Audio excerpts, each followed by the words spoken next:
الحمد للہ علی احسانہ والصلاة والسلام علی رسولہ محمد وآلہ واصحابہ اجمعین، اما بعد فاعوذ باللہ من الشیطان الرجیم، بسم اللہ الرحمن الرحیم۔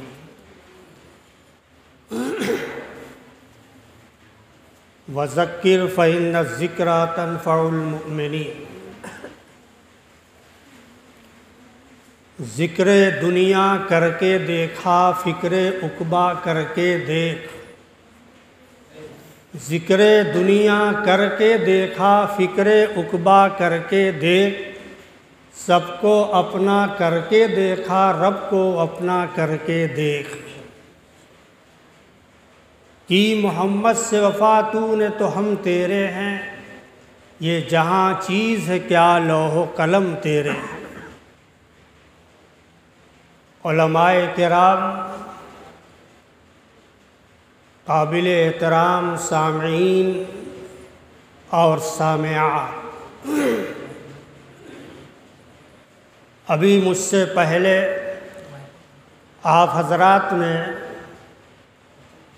حضرت مولانا مفتی عبدالعزیز صاحب کی زبان سے اللہ کی نورانی، عرفانی، احسانی اور جلالی اور جمالی کتاب کا تذکرہ سماعت فرما رہے تھے، اور اس کے بعد عزیز گرامی مفتی وزیر احمد صلی اللہ علیہ وسلم سے سیرت طیبہ کے مختلف پہلوؤں پر اور عصر حاضر کے چھپتے ہوئے اور منتشر بکھرے ہوئے مسائل پر جو ہمارے ماحول سے اور معاشرے سے تعلق رکھتا ہے، شریعت مطہرہ کی روشنی میں، سیرت نبوی کی روشنی میں مختصراً سماعت فرمایا۔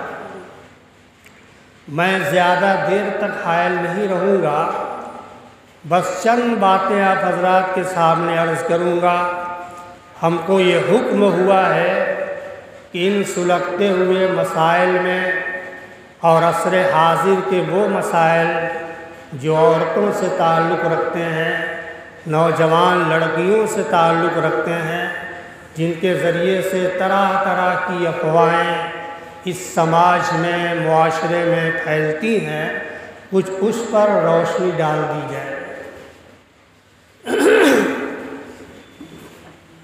قرآن مقدس نے یہ پیغام دیا کہ یا ایھا الذین آمنوا قوا انفسکم واہلیکم نارا وقودھا الناس والحجارہ، کہ اے ایمان والو، تم لوگ یعنی بچاؤ اپنے آپ کو، اپنی ذات کو بھی بچاؤ اور اپنے گھر والوں کو بھی بچاؤ جہنم سے، آگ سے۔ کیوں؟ وقودھا الناس والحجارہ، کہ اس جہنم کے ایندھن انسان اور پتھر ہوں۔ وہ پتھر جن کو تراش دیا گیا، معبود بنا دیا گیا، اللہ تعالیٰ قیامت کے دن ان پتھروں کو بھی جہنم میں ڈال دیں گے کہ دنیا میں تم جس کو اپنا معبود سمجھتے تھے، اپنا رہنما سمجھتے تھے، حاجت روا سمجھتے تھے، آج تمہارے ساتھ وہ بھی جہنم کی آگ میں موجود ہے۔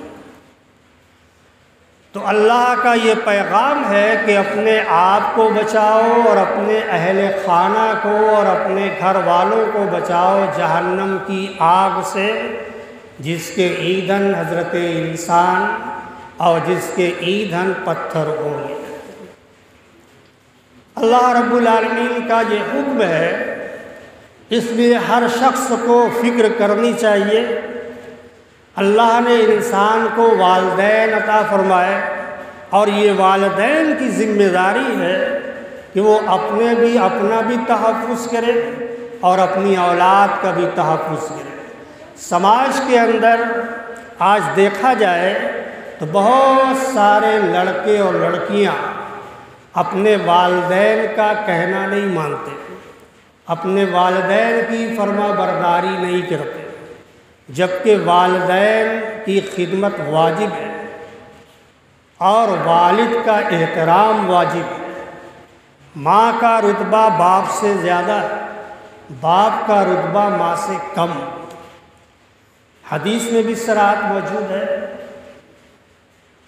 عن بریدہ رضی اللہ تعالی عنہ ان رجلا جاء الى النبی صلی اللہ علیہ وسلم فقال یا رسول اللہ انی حملت امی علی عنقی فرسخین فی رمضاء شدیدۃ لو القیت بضعۃ من لحم لنضجت فهل ادیت شکرہا؟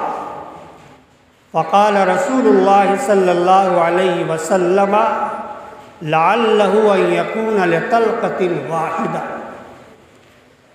اللہ کے نبی صلی اللہ علیہ وسلم کے حضور میں ایک شخص تشریف لائے اور اللہ کے نبی صلی اللہ علیہ وسلم سے سوال فرمایا کہ میں اپنی والدہ کو 2 فرسخ یعنی 16 کلومیٹر، وہ بھی ایسے دنوں میں، سخت گرمی کے دنوں میں، کہ لو القیت بضعۃ فیہا من لحم، کہ اگر اس میں گوشت کا کچا کوئی ٹکڑا رکھ دیا جاتا تو گرمی کی تپش سے وہ پک جاتا۔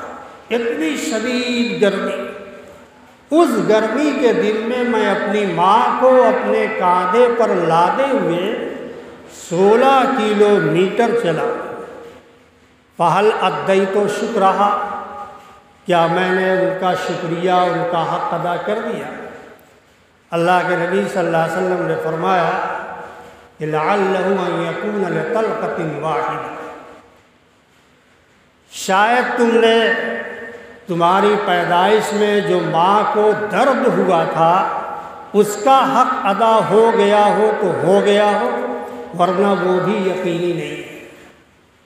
16 کلومیٹر گرمی کے دنوں، تو اولاد یہ سمجھتی ہے کہ ہم نے والدین پر تھوڑے سے احسانات کر دیے، تھوڑی سی خدمت کر دی، حق ادا ہو گئے۔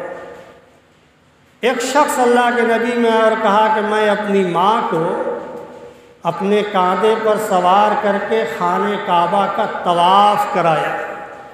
فہل ادیت حقہا، کیا میں نے ان کا حق ادا کر دیا؟ تو اللہ کے نبی نے وہی بات بیان فرمائی جو پہلے سائل کے متعلق بیان فرمائی تھی، کہ ماں کو تمہاری پیدائش کے وقت میں جو درد ذہ ہوا تھا اس کے ایک جھٹکے کا بھی حق ادا نہیں ہوا، چھ جائے کہ پوری ان کی زندگی کا حق ادا کر دیا جائے۔ ایک شخص اللہ کے نبی صلی اللہ علیہ وسلم کے حضور میں تشریف لائے اور انہوں نے اللہ کے نبی سے خوش و خرم ہو کر سوال فرمایا کہ اللہ کے نبی صلی اللہ علیہ وسلم، میں اپنے والد گرامی کو کھانا پینا، پیشاب پاخانہ، ساری ضروریات اور جتنی بھی خدمت ہو سکتی ہے کر دیتا ہوں، تو کیا میں اپنے باپ کے حق سے سبکدوش ہو سکوں گا؟ تو اللہ کے نبی صلی اللہ علیہ وسلم مسکرا دی اور فرمایا کہ تمہاری خدمت کرنے میں اور تمہارے والد کی خدمت کرنے میں زمین آسمان کا فرق ہے۔ انہوں نے پوچھا وہ کیسے؟ تو اللہ کے نبی صلی اللہ علیہ وسلم نے فرمایا کہ تم خدمت کرتے ہو اور ساتھ میں یہ بھی دعا کرتے ہو کہ اللہ تعالیٰ جلدی سے اٹھا لے،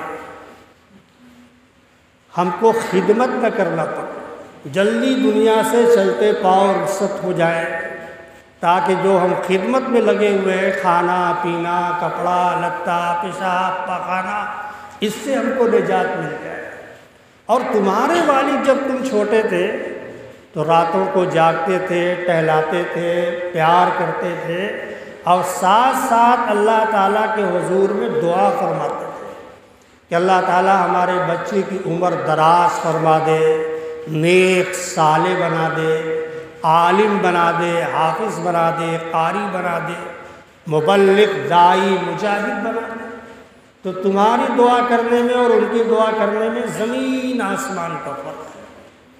معلوم یہ ہوا کہ باپ کے حقوق کو اور والدین کے حقوق کو، والدہ کے حقوق کو زندگی بھر انسان ادا نہیں کر سکتا۔ ماں کے مراتب اتنے زیادہ اور باپ کے مراتب اتنے زیادہ۔ ہر شخص کو یہ دعا کرنا چاہیے جب بھی اولاد مانگے تو اللہ تعالیٰ سے نیک اولاد مانگنا چاہیے۔ یہ انبیاء کی سنت ہے۔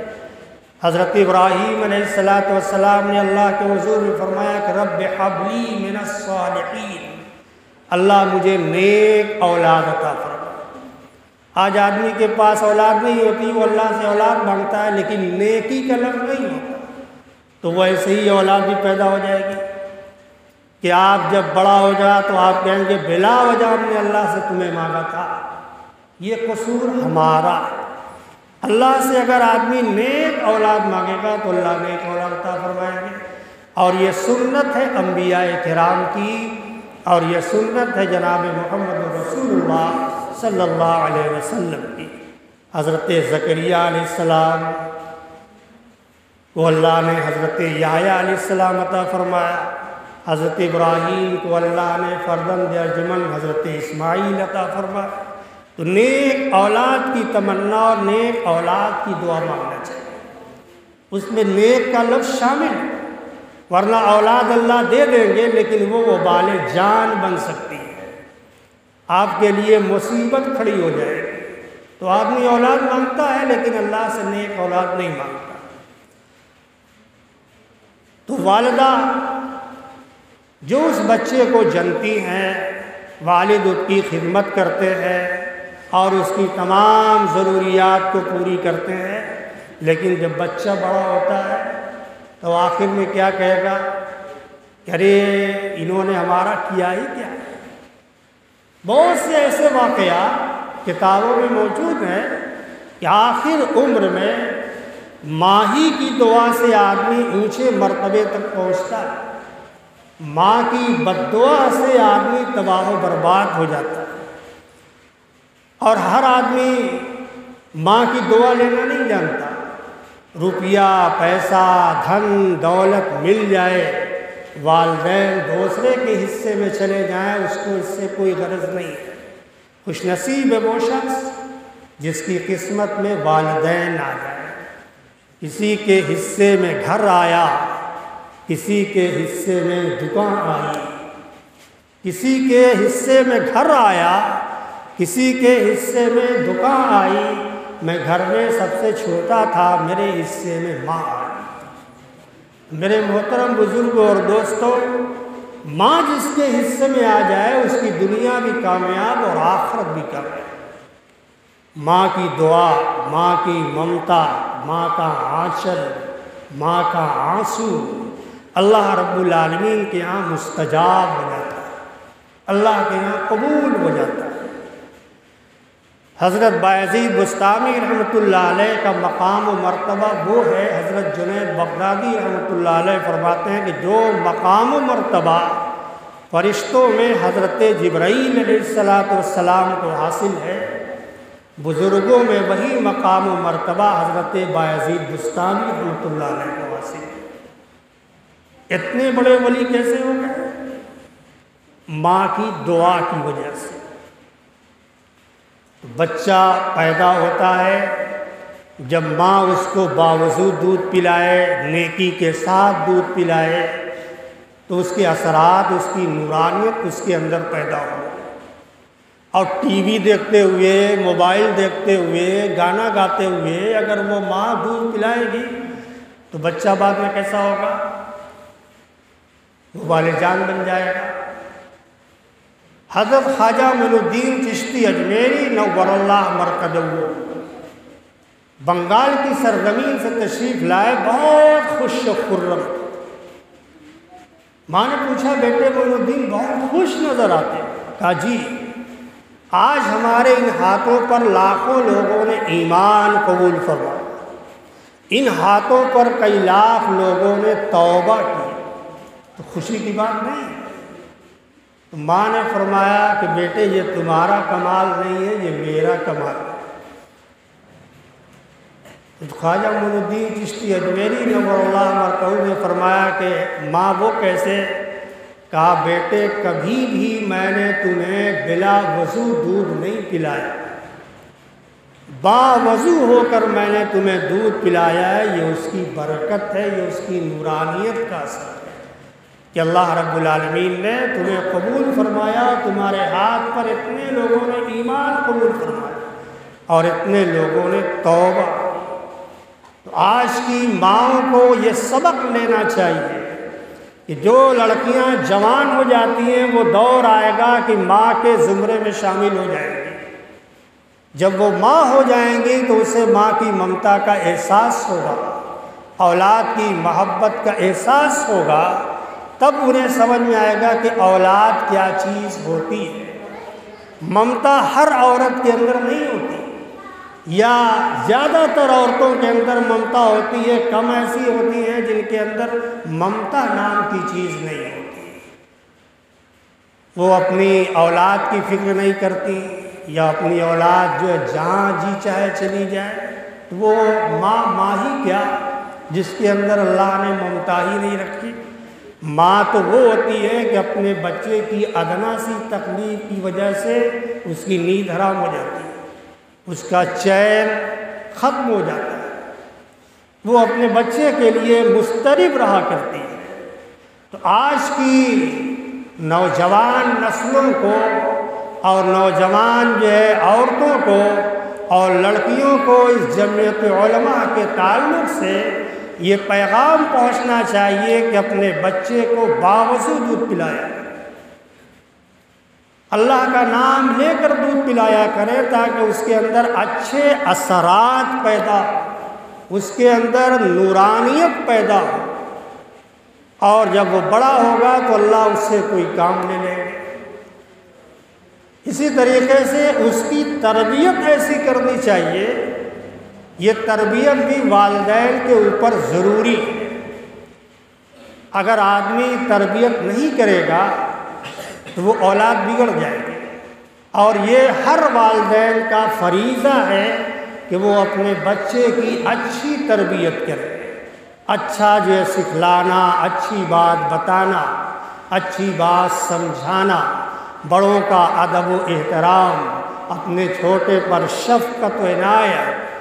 اب کوئی عورتیں کرتی ہیں، گھر کا کوئی بڑا بھی نہیں کرتا، معاشرہ بگڑ، معاشرہ بن سکتا ہے عورت سے، معاشرہ بنے گا عورت سے، اور معاشرہ بن سکتا ہے امراء سے۔ اگر امیر لوگ چاہیں تو معاشرہ بن جائے گا، غریب تو اس کا تابع ہوتا ہے، اور غریب امیر کے نقش قدم پر چلتے چلتے قرضدار ہو جاتا ہے، مکان اس کا بک جاتا ہے۔ یہ امیر کی دین ہوتی ہے، اور امیر اگر چاہے تو پورا معاشرہ بن جائے گا، عورت چاہے تو پورا معاشرہ نیک صالح بن جائے گا۔ آپ خود غور کر لیجیے۔ تو عورتیں وہ چیز ہوتی ہیں، خواتین وہ چیز ہوتی ہیں کہ اگر جس گھر کو چاہے جنت بنا دے، جس گھر کو چاہے جہنم بنا دے۔ حج اور عمرہ کر لینے سے، روزہ پر روزہ رکھ لینے سے، زکوٰۃ پر زکوٰۃ دینے سے، قرآن اور قرآن پڑھنے سے، ذکر و عبادت کرنے سے صرف انسان نیک صالح نہیں ہو جاتا، جنت میں نہیں جا سکتا۔ اللہ کے نبی صلی اللہ علیہ وسلم کے حضور میں صحابی نے سوال فرمایا کہ اللہ کے نبی صلی اللہ علیہ وسلم، ایک عورت ایسی ہے جو عبادت بہت کرتی ہے، نماز پڑھتی ہے، روزہ رکھتی ہے، حج کرتی ہے، تلاوت کرتی ہے، تو اس کے متعلق آپ کیا فرماتے ہیں؟ تو اللہ کے نبی صلی اللہ علیہ وسلم نے فرمایا کہ اس کی زبان کیسی، کیونکہ عورتوں کی زبان کینچی کی طرح چلتی ہے، اور زبان کے اندر ان کے بڑا جادو ہوتا ہے۔ زبان سے اگر انسان کو کچھ کہہ دے تو ایسا تیر لگے گا کہ زندگی بھر انسان بھول ہی نہیں سکتا۔ تو اللہ کے نبی صلی اللہ علیہ وسلم نے پوچھا کہ اس کی زبان کیسی ہے، تو لوگوں نے فرمایا کہ وہ زبان کی اچھی نہیں ہے، تلخ زبان ہے، اس سے کوئی خوش نہیں رہتا۔ کہا وہ عورت جہنم میں جائے۔ اب غور کیجیے، نماز بھی پڑھتی ہے، فرائض بھی، واجبات بھی، سنن بھی، نوافل بھی، لیکن زبان کی بہت تیز ہے، کوئی آدمی اس سے خوش نہیں رہتا تو اس کی ساری عبادتیں رائگاں ہو جائیں گی، جہنم رسید ہو جائے گی۔ ان لوگوں نے دوسرا سوال فرمایا کہ ایک عورت ایسی ہے جو صرف فرائض ادا کرتی ہے، سنن ادا کرتی ہے، واجبات ادا کرتی ہے، نوافل کا کوئی اہتمام خاص نہیں ہے۔ تو اللہ کے نبی نے فرمایا کہ اس کی زبان کیسی ہے؟ فرمایا کہ بہت شیریں زبان ہے، اس سے ہر آدمی خوش رہتا ہے۔ کہا وہ عورت جنت میں جائے گی، اس کی عبادت کم، روزہ کم، نوافل کم، لیکن اپنی زبان کی وجہ سے، اپنی شیریں زبانی کی وجہ سے اللہ اس کو جنت کے اندر داخل فرمائیں گے۔ تو ہمارے سماج کی وہ مائیں اور بہنیں، ہمارے سماج کی وہ نوجوان لڑکیاں جو آج نوجوان ہیں کل مائیں ہو جائیں گی، یا انہیں مستقبل کی ماں کہہ دیا جائے تو بیجا نہیں ہوگا، تو ان کے اندر اپنی اصلاح کی فکر ہونا چاہیے۔ آپ چاہیں تو گھر کو جنت بنا دیں اور چاہے تو گھر کو جہنم بنا دیں۔ تو ان کی تربیت جب وہ اچھی کریں گی اولاد کی تو وہ گھر خوشنما معلوم ہوگا، شوہر بھی خوش، گھر کے افراد بھی خوش، اور دھیرے دھیرے اس کے نقش قدم پر اس گھر کی تمام عورتیں چلنے لگیں کہ اس کی مان جان بہت زیادہ، سب کو خوش رکھتی ہے، سب کی خدمت کرتی ہے، تو اس کی اہمیت بھی بڑھ جائے گی۔ تو پہلے زمانے کے لحاظ سے دیکھیے، پہلے کی بوڑھی عورتیں کتنا ادب و احترام سکھلاتی تھیں، اپنی بچیوں کو کتنی تربیت دیتی تھی، اور ان کو بڑوں کا ادب، احترام، چھوٹوں پر شفقت، اور ہر آدمی کے ساتھ پردہ کا لحاظ، زیادہ کسی کے سامنے بولنا نہیں۔ اب ایسا ہے، اب آپ کو ہر گھر سے ختم ہو جائے گا۔ ماڈل زمانہ، لوگ کوالیفائڈ لوگ، بہت تعلیم یافتہ لوگ، تو اس کی وجہ سے آج دینی تربیت ختم ہو گئی، سارا سماج بگڑتا چلا گیا۔ میرے محترم بزرگ اور دوستو، اللہ کے نبی صلی اللہ علیہ وسلم نے اسی لیے تاکید فرمائی ہے، قرآن کا بھی حکم ہے کہ اپنے بچوں کا اچھا نام رکھو۔ قرآن میں بھی اس کی جو ہے تاکید یہ ہے کہ تربیت کا حکم اللہ نے فرمایا، اور حدیث کے اندر اللہ کے نبی صلی اللہ علیہ وسلم نے فرمایا کہ اکرموا اولادکم وَأَحْسِنُوا آدَابَکُم، اپنی اولاد کی قدر کرو، جو اللہ نے نعمت دی ہے اس نعمت کی قدر کرنا سیکھو۔ اس بے اولاد سے پوچھو جس کے پاس اولاد نہیں ہے، اس کو سمجھ میں آئے گا کہ اولاد کیا چیز ہوتی ہے۔ تو اللہ نے جو بھی نعمت تمہیں عطا کی ہے، چاہے وہ لڑکی کے تعلق سے، چاہے وہ لڑکے کے تعلق سے، وہ سب اللہ کے انعامات ہیں، بن مانگے آپ کو دے دیا۔ ورنہ آپ کو کتنی راتیں جاگنا ہوتا، کتنی دعائیں مانگنا ہوتا، کتنا صدقہ خیرات کرنا ہوتا، لیکن اللہ نے بن مانگے آپ کو اپنا انعام اور اپنا تحفہ عنایت فرمایا۔ اس لیے اکرموا اولادکم، اپنی اولاد کی قدر کرنا سیکھو اور اپنی اولاد کی عزت اور اکرام کرو۔ وَأَحْسِنُوا آدَابَهُمْ، اور ان کو حسن ادب سے آراستہ مزین کرو۔ ادب کیا چیز ہوتی ہے انہیں سکھلاؤ، بتاؤ۔ یہ اللہ کے نبی صلی اللہ علیہ وسلم نے امت کو تعلیم۔ آج نام کیسا ہوتا ہے؟ سب سے منفرد نام ہونا چاہیے، چاہے اس کا کوئی معنی ہو نہ ہو، لیکن ہمارے سماج میں سب سے نرالا نام ہمارے بچے کا ہونا چاہیے۔ اللہ کے نبی صلی اللہ علیہ وسلم نے فرمایا کہ کل قیامت کے دن تم لوگ ناموں کے ذریعے سے پکارے جاؤ گے، تدعون یوم القیامہ باسمائکم واسماء آبائکم، کہ تم اپنے باپوں، آباء و اجداد کے نام سے پکارا جائے گا۔ تو آپ یہ ببلو اور راجو اور پپو رکھیں گے تو اس نام سے وہاں پکارا جائے گا۔ ببلو میاں کہاں، پپو کہاں؟ اللہ رب العالمین کو جو نام پسند ہے وہ عبدیت کے نام سے، عبد الکریم، عبداللہ، عبد الرحمن، عبد الخالق، یہ اللہ کو بہت پسند ہے۔ جس میں عبدیت ہو، یہ اللہ کا بندہ، بندگی کرنے والا، تو ہم نام بھی ویسے ہی رکھتے ہیں تو کام بھی ویسے ہی وہ کریں، تو بعد میں پھر چلاتے کیوں؟ نہیں چلانا چاہیے، جیسا کر رہا ہے ٹھیک کر رہا ہے، یہ تو ہماری وجہ سے ہو رہا ہے۔ صحابہ کے نام پر نام رکھو، بزرگان دین کے نام پر نام رکھو، کچھ صفات اس کے اندر پیدا ہو۔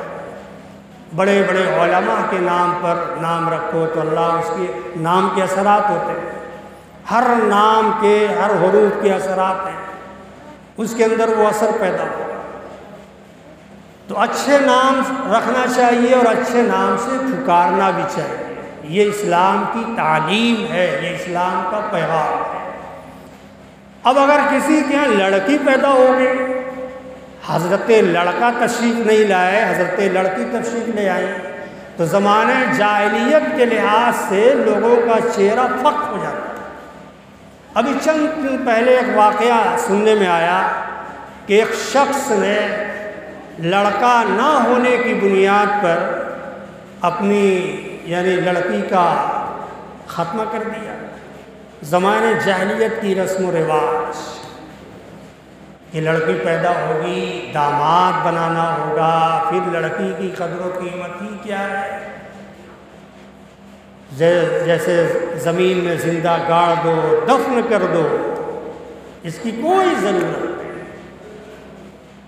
عجیب خبرنک بیوقوف لوگ، ارے اسی لڑکی سے تو انبیاء پیدا ہوئے، ماں ہی سے انبیاء، عورت ہی سے اللہ نے انبیاء کو پیدا کیا، عورت ہی سے اللہ نے صحابہ کو پیدا فرمایا، عورت ہی سے اللہ نے تابعین کو پیدا فرمایا، عورت ہی سے اللہ نے مشائخ اور بزرگان دین کو پیدا فرمایا، اور عورت ہی سے اللہ نے حفاظ قراء اور جتنے تعلیم یافتہ لوگ سب اللہ نے عورتوں ہی سے پیدا فرمایا۔ تو تم جو اگر اپنی بچی کو قتل کر دیتے ہو تو تمہاری عورت بھی تو بچی تھی، آج وہ تمہارے نکاح میں ہے، تو پھر یہ سلسلہ کیسے چلے گا؟ تو عجیب خبرنک لوگ اللہ کی نعمت کی ناشکری کرتے ہوئے اس کو آدمی مار ڈالتا ہے، ختم کر دیتا ہے۔ حضرت دہیا کلبی رضی اللہ تعالیٰ اللہ کے نبی صلی اللہ تعالیٰ علیہ وسلم کے حضور میں ایمان لانے کے لیے تشریف لائے۔ اللہ کے نبی نے دعا فرمائی تھی، کیونکہ وہ اپنے قبیلے کے سردار تھے، 700 لوگ ان کے ماتحت تھے، اللہ نے قبول فرما لیا۔ حضرت جبرائیل علیہ السلام تشریف لائے اور فرمایا کہ حضرت دہیا تشریف لا رہے۔ چند منٹ کے بعد حضرت جبرائیل علیہ السلام کے جانے کے بعد حضرت دہیا کلبی رضی اللہ تعالیٰ عنہ تشریف لے آئے۔ اللہ کے نبی کا اخلاق اور کمال دیکھیے، غیر مسلم حالت کفر میں اکرام کتنا ہے۔ اللہ کے نبی صلی اللہ علیہ وسلم ان کے اعزاز میں کھڑے ہوئے، اکرموا لسیدکم، اپنے سردار رہنما کے اکرام میں کھڑے ہو جایا کرو، چاہے وہ رہنما مسلم ہو یا غیر مسلم، یہ اسلام کی تعلیم ہے۔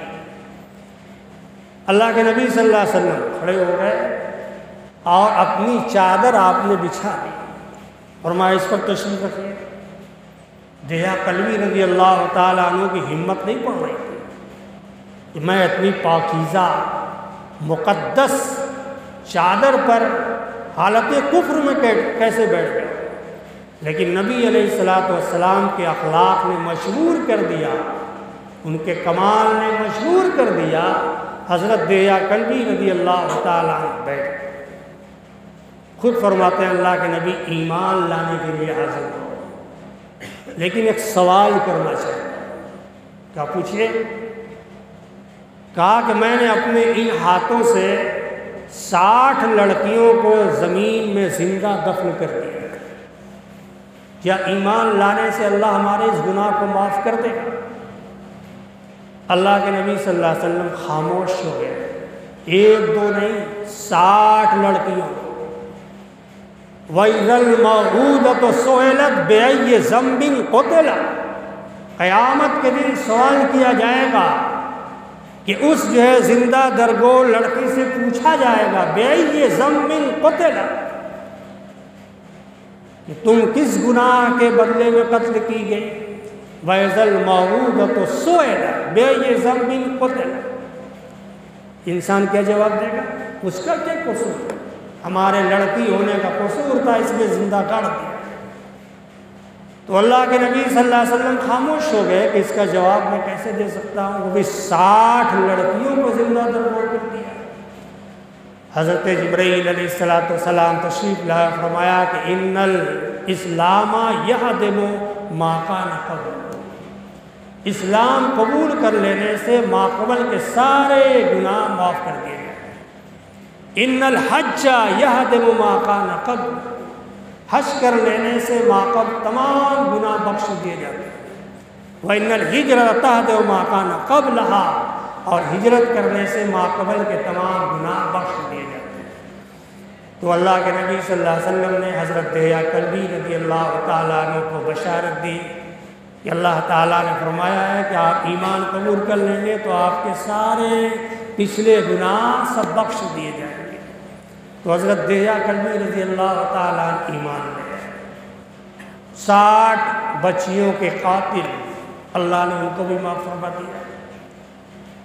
اس زمانے کا رسم و رواج، اس زمانے کا اصول اور زندہ مار دینا گویا دھیرے دھیرے یہ بھی رواج پانے لگا.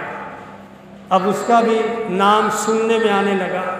لڑکیاں نہیں ہونا چاہیے، لڑکے ہونا چاہیے. حدیث میں ہے کہ جس عورت کو سب سے پہلے لڑکی ہو وہ عورت بابرکت ہوتی ہے. لڑکا ہو بابرکت نہیں ہو.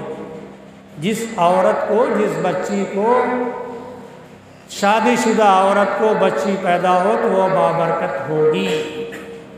کسی لڑکے کے متعلق اللہ کے نبی نے یہ بیان نہیں فرمایا، اور اللہ کے نبی صلی اللہ علیہ وسلم نے اس کی حدیثیں بھی بیان فرمائی. اللہ کے نبی فرماتے ہیں کہ اگر اسلام میں عدل و انصاف نہ ہوتا تو میں یہ حکم دیتا کہ لڑکیوں کو لڑکوں سے زیادہ دیا جائے، لیکن یہ عدل کے خلاف ہے. اس لیے برا زندگی میں اگر کوئی آدمی اپنی اولاد میں تقسیم کرنا چاہتا ہے کوئی چیز بھی تو لڑکا اور لڑکی دونوں برابر کے مستحق ہوں گے. یہ متفقہ فیصلہ ہے. تو لڑکیوں کو اللہ کے نبی صلی اللہ علیہ وسلم ترجیح دیتے تھے. کچھ ایسا بھی ہوتا ہے کہ جس کے گھر لڑکی پیدا ہو اور وہ اس کا ذمہ دار ہے، اپنی ذمہ داری کو بحسن خوبی انجام دیا تو اللہ کے نبی صلی اللہ تعالیٰ علیہ وسلم فرماتے ہیں کہ اس کے لیے جنت واجب ہو جائے گی، وہ جنت میں داخل ہو جائے گا. اور جو لڑکیاں ہیں، بہنیں ہیں، تو ایک حدیث میں فرمایا کہ وہ جہنم کے بچنے کا سامان بنا دی جائیں گی. لڑکے کے متعلق نہیں، لڑکی کے متعلق ہے. حضرت عائشہ صدیقہ رضی اللہ تعالی عنہ کے حضور میں ایک مفلس اور غریب عورت تشریف لائی.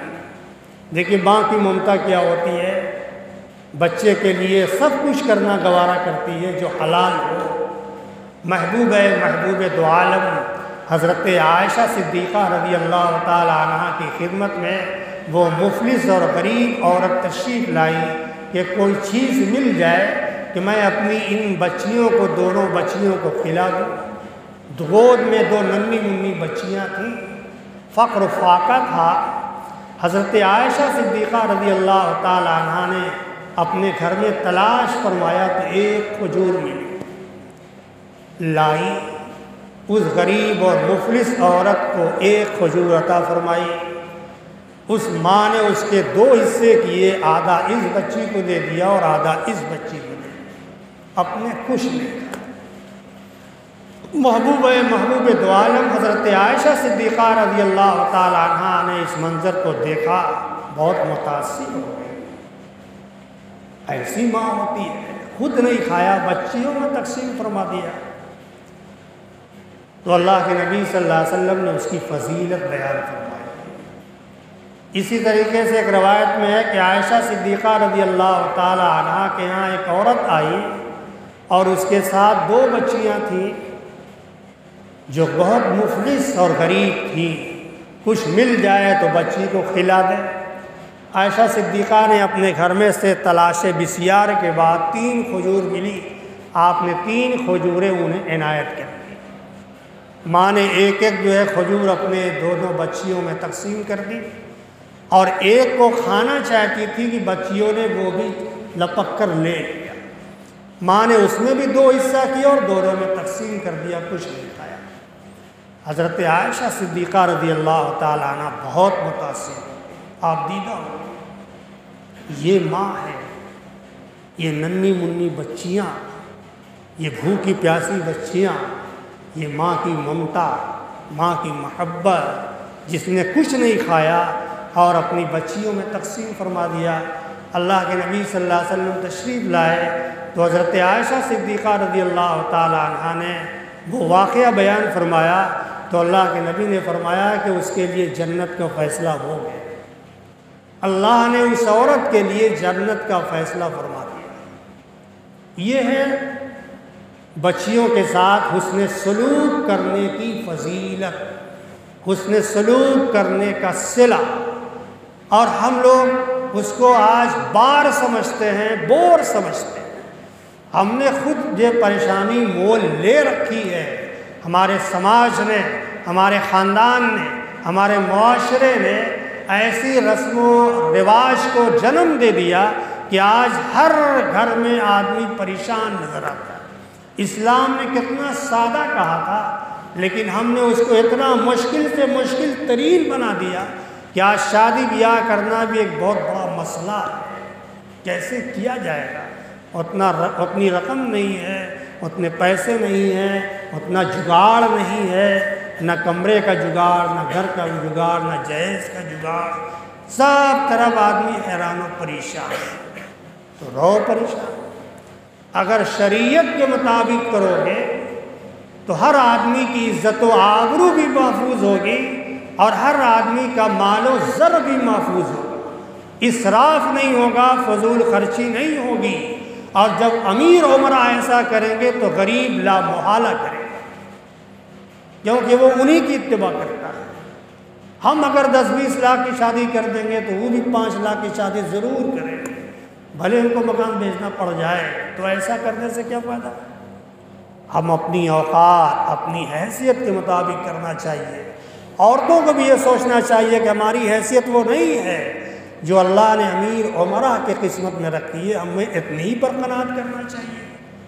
جیسے ہمارے آج کے 20 سال پہلے چائے پان پر شادی ہو جاتی تھی، آج غریب سے غریب انسان بھی کھانا کرتا ہے، لوازمات رکھتا ہے، اور بعد میں آپ دیکھیں گے بڑا پریشان نظر آتا ہے، فلاں کا باقی، ڈھکا کا باقی، اس کا باقی ہے۔ شان و شوکت ہونا چاہیے، اس میں وہ خوب آگے رہے گا۔ ایسی شادی سے کیا فائدہ ہے؟ وہ برکت والی شادی نہیں ہوتی، جس میں کم خرچ ہوگا وہ برکت والی شادی ہے۔ تو میرے محترم بزرگوں اور دوستوں، اللہ کے نبی صلی اللہ علیہ وسلم کی سیرت مقدسہ میں سماج میں رہنے کا اصول بھی، سماج میں رہنے کا ضابطہ بھی، اور جو ہے اپنے خاندان میں بھی رہنے کا سلیقہ بھی سیرت طیبہ کے اندر موجود ہے۔ اگر آدمی سچے دل سے اپنانا چاہتا ہے اور اس پر عمل کرنا چاہتا ہے تو انشاءاللہ ضرور اس کے لیے آسانی پیدا ہوگی۔ دنیا کے تانا سے کی فکر آپ نہ کریں، اللہ اور اس کا رسول راضی ہو جائے، اللہ اور اس کا رسول خوش ہو جائے، دنیا بھی کامیاب اور عقبہ بھی کامیاب۔ اس لیے ذکر دنیا کر کے دیکھا، فکر عقبہ کر کے دیکھ، سب کو اپنا کر کے دیکھا، رب کو اپنا کر کے دیکھ۔ اللہ کو اپنا بنا کر دیکھو، رب کو اپنا کر کے دیکھو۔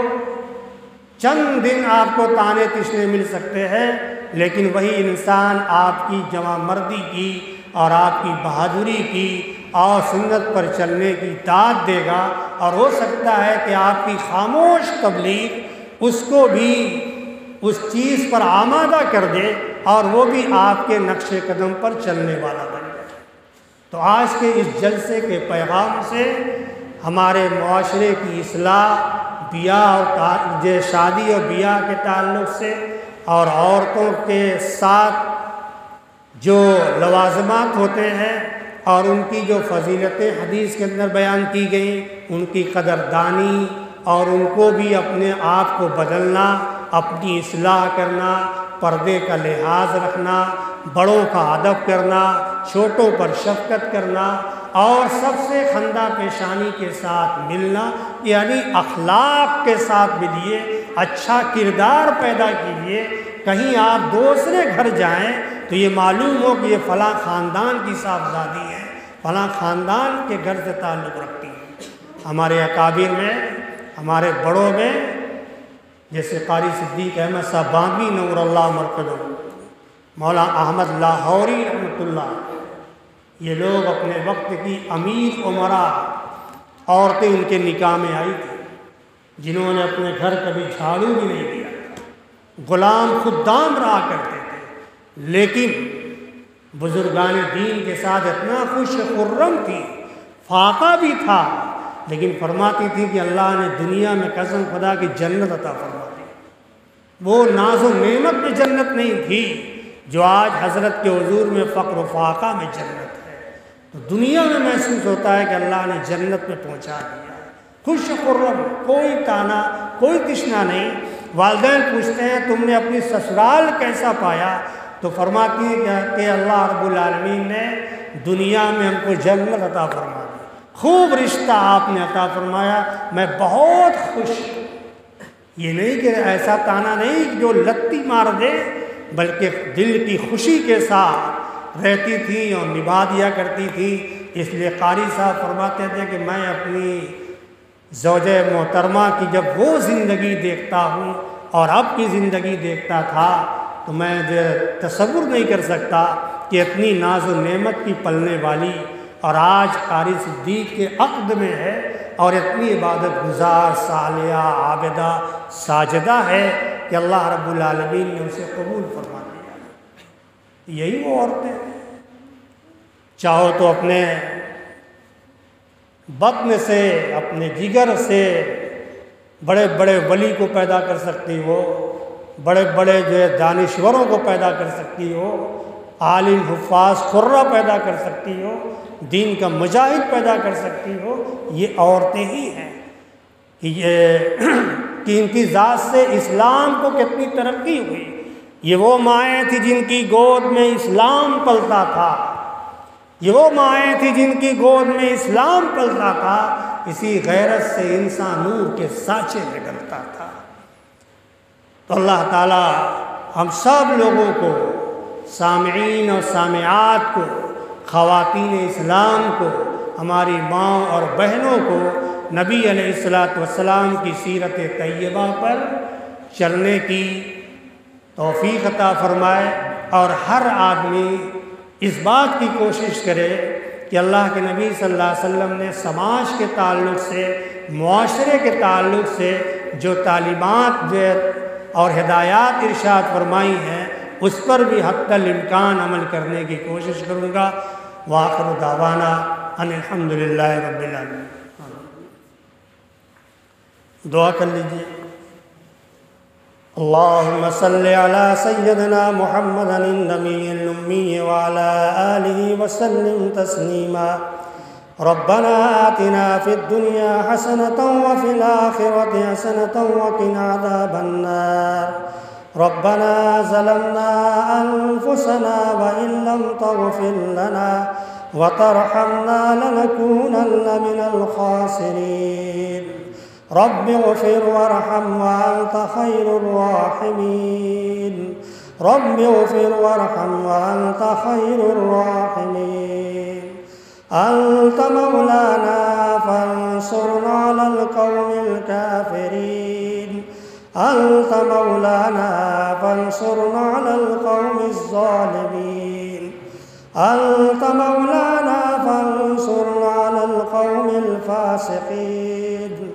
اللهم اجعلنا صبورا واجعلنا شكورا واجعلنا في عيني صغيرا وفي أعين الناس كبيرا.